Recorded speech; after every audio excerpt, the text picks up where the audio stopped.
प्रभु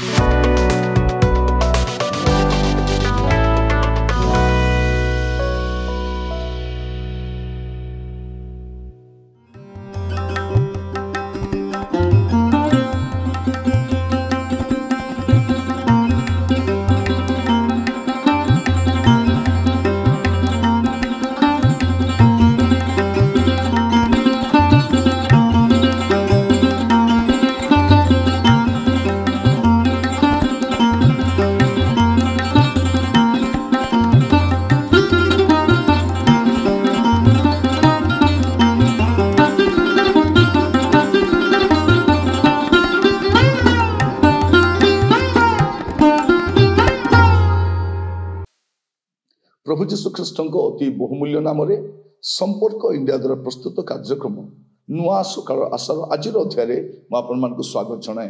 प्रभु आपण प्रत्येक को बाहुल्य रूपे आशीर्वाद करूँ। आज जो प्रसंग में आम प्रभु वाक्य आलोचना करवा आलोच्य प्रसंग होछि धर्म कि कर्म काम आसब ना। धर्म कि कर्म काम आसब ना। ये दिन मान लोक मैंने धर्म आउ कर्म लिप्त अच्छा भावुंती यही धर्म मत मुक्ति दब आई कर्म कले मु मुक्ति पाई। तो लोक मैंने दीटा को गुरुत्व अनेक धर्म को प्राधान्य दौरान अनेक कर्म द्वारा मुक्ति पाइबा चाहते। गोटे कर्म मार्ग अच्छे गोटे धर्म मार्ग अच्छे। तो लोक मैंने एक कर्म मार्ग को धरी कहीं धर्म मार्ग को धरी अनेक को देखिए आम देश में विशेष आम देश हूँ गोटे धार्मिक देश गोटे धर्मपरायण देश। लोक मैंने धर्म को बहुत गुरुत्व दियंती और धर्म को रक्षा करने उग्र रूप भी धारण करते भावती धर्म ही सब किछि। आज कहवाई चाहे धर्म कि कर्म काम आसब ना। आपन जदि मस्त देखिए प्रेरित जोहन जो प्रकाशित वाक्य लिखुंट जोहन को प्रति प्रकाशित वाक्य तार 7 अध्याय आपन जो देखिए तार 9 पद आ 10 पद लिखा जापर मु दृष्टिपात कली आ देखो सर्वजातीय सर्वगोष्ठीय सर्ववंशीय सर्वभाषावादी अगण्य एक महाजनता शुक्ल वस्त्र परिहित होई और खजुरी बाहुंगा हस्ତରେ धरी सिंहासन और मेष शावकों सम्मुख में दंडायमान होई अछंती। सेमाने उच्च स्वर रे कहूअछंती परित्राण सिंहासन प्रविष्ट आम मान स्मरण कर और मेष शावकों कार्य।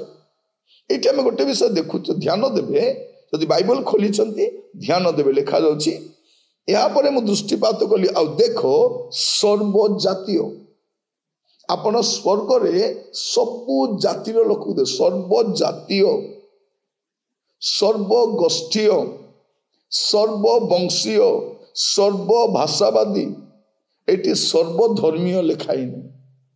यहाँ आप ध्यान देवे स्वर्ग रे सबु धर्मर लोक जीवे नहीं। आ कहवाई गले कौन सी धर्म आपण को स्वर्ग को नहीं पार नहीं। भारतर कौन सी धर्म विश्वर कौन सी धर्म एपरिक ख्रिस्टियान धर्म मध्य आपण को स्वर्ग को नहीं पार नहीं। तेणु धर्म काम आसब ना। ए धर्म को नहीं जो आम फुटाणी मारुचु ए धर्म पे आम जो धर्म युद्ध लड़ुचु आम भावुचु मोर धर्म श्रेष्ठ धर्म। ये देखुचु कौन सी धर्मर लोक स्वर्ग को जाइना। क्यों माने जाउछंती लिखा जाउछि सेमान उच्च स्वर कहउछंती परित्राण बा उद्धार बा पाप क्षमा सिंहासन प्रविष्ट व्यक्ति आम मान को स्मरण कर और मेष शावकों कार्य। सदा प्रभु परमेश्वर ही परित्राण दे पारंती आ मेष शावक अर्थात प्रभु जीशु ख्रीष्टर कार्य जे जगतर परित्राण निमंते क्रूसरे बलिकृत होगा आसीथिले। तेणु केवल सदा प्रभु परमेश्वर आ प्रभु जीशु ख्रीष्ट ही पाप क्षमा दे पारिबे आ तांको द्वारा ही आम स्वर्ग को जाई परिबा। कौन से धर्म आमको स्वर्ग को नहीं पारिबो नहीं। तेणु प्रथम विषय आम बुझी रखू ए धर्म को नहीं कि आम जो हुंकार करुछु मोर धर्म ही श्रेष्ठ धर्म बोली आम अन्य धर्म को आक्षेप करुछु।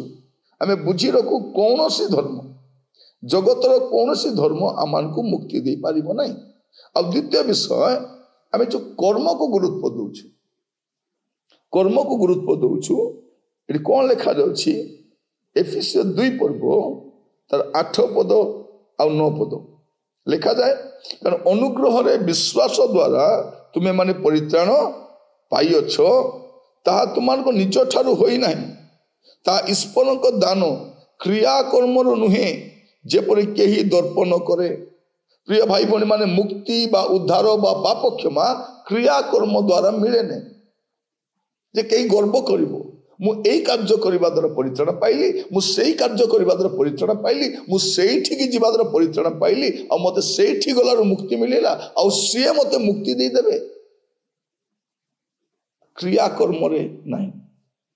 जदि धर्मकर्म द्वारा मनुष्य उद्धार पाउथांता, दान दक्षिणा करिकी त्याग तपस्या करी जने जदि मुक्ति पाई जाई थांता, प्रभु यीशु ख्रीष्ट को मानव देह धारण करी जगत को आसबार आवश्यक न था,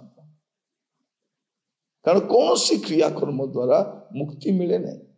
आमर धर्मकर्म सबू तांको पाखरे असुचि वस्त्र तुल्य अटे, किछि वैल्यू नहीं। प्रिय भाई भणी माने जने मुक्ति पाइला परे से धर्मकर्म करू, किंतु धर्मकर्म द्वारा मुक्ति मिले नहीं। पाप क्षमा पाइला परे उत्तम कर्म करिबा, किंतु उत्तम कर्म द्वारा पाप क्षमा मिलिबो, उत्तम कर्म द्वारा स्वर्ग को जिबा यह असंभव। तेणु आज प्रसंग ध्यान देबे, धर्म कि कर्म काम रे आसीबो नाही। या मो कोनोसी गोटे धर्म को आधार करी से धर्म को प्रमोट करबा पे कहूने आपन को, मु तो आपन को कहूची आपन ख्रिस्टियन धर्म भी ग्रहण करंतु नहीं, आपन यीशु को ग्रहण करंतु। आ यीशु को ग्रहण करने हेले आपन को धर्म परिवर्तन आवश्यक नहीं, जाति परिवर्तन आवश्यक नहीं, नाम परिवर्तन आवश्यक नहीं, केवल जीवन परिवर्तन करने दरकार। से जे जगतर मुक्तिकर्ता मोर पाप निमंते से क्रूस रे बलिकृत होते एतिकी विश्वास करने दरकार। आ एटा विश्वास करने आपन को धर्म छाड़िबा पे पड़िबनी, कौन सी क्रियाकर्म करने आवश्यक नहीं, कौन सी त्याग तपस्या आवश्यक नहीं, केवल विश्वास करेंगे। कारण मेसो शावक ही से प्रभु यीशु ख्रीष्ट ही आपन को उद्धार कर पारिबे। प्रभु आपन को बुझिया पे सहायता करंतु, प्रार्थना करिबा।